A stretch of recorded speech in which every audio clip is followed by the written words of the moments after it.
ফিলিস্তিন দখল করেই নেতানিয়াহু থেমে থাকবেন না, এমন বার্তা বহু দিন ধরেই দিয়ে আসছে ইরান। লেবানন, সিরিয়া ছাড়িয়ে ইসরায়েলের দখলদারিত্ব যে আরও বাড়বে, সেই সতর্কবার্তাও দিচ্ছিল দেশটি। এবার এক সাক্ষাৎকারে ইসরায়েলি প্রধানমন্ত্রী জানালেন গ্রেটার ইসরায়েলের সাথে একাত্মতার কথা। নেতানিয়াহুর এই বক্তব্যে সমালোচনার ঝড় বইছে আরব দেশগুলোতে। মঙ্গলবার i24 নিউজের সাথে কথা বলেন ইসরায়েলি প্রধানমন্ত্রী বেঞ্জামিন নেতানিয়াহু। এ সময় গ্রেটার ইসরায়েল দৃষ্টিভঙ্গির সাথে কোনো সংযোগ অনুভব করেন কিনা তা জানতে চাওয়া হয়।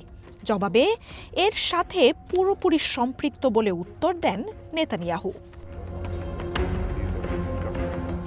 ইসরায়েলিদের বিশ্বাস, মধ্যপ্রাচ্যে প্রমিসড ল্যান্ডের পুরো অধিকার তাদের।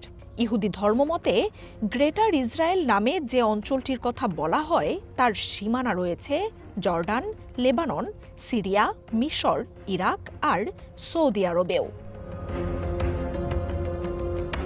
1967-তে আরব ইসরায়েল যুদ্ধে মাত্র 6 দিনে পূর্ব জেরুজালেম, পশ্চিম তীর, গাজা উপত্যকা, সিনাই উপত্যকা ও গোলান মালভূমিতে দখলদারিত্ব প্রতিষ্ঠা করে তেল আবিব।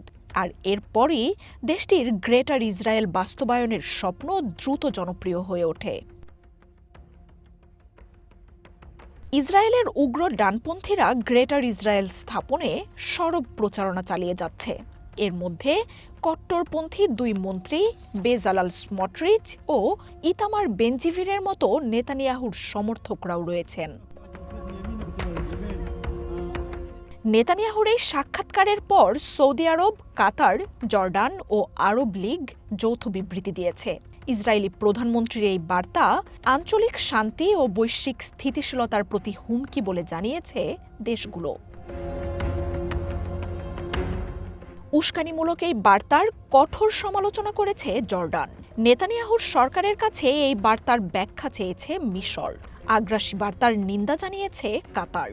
তেল আবিবের দখলদারি আচরণের তীব্র সমালোচনা করেছে সৌদি আরবের মোহাম্মদ বিন সালমানের প্রশাসন।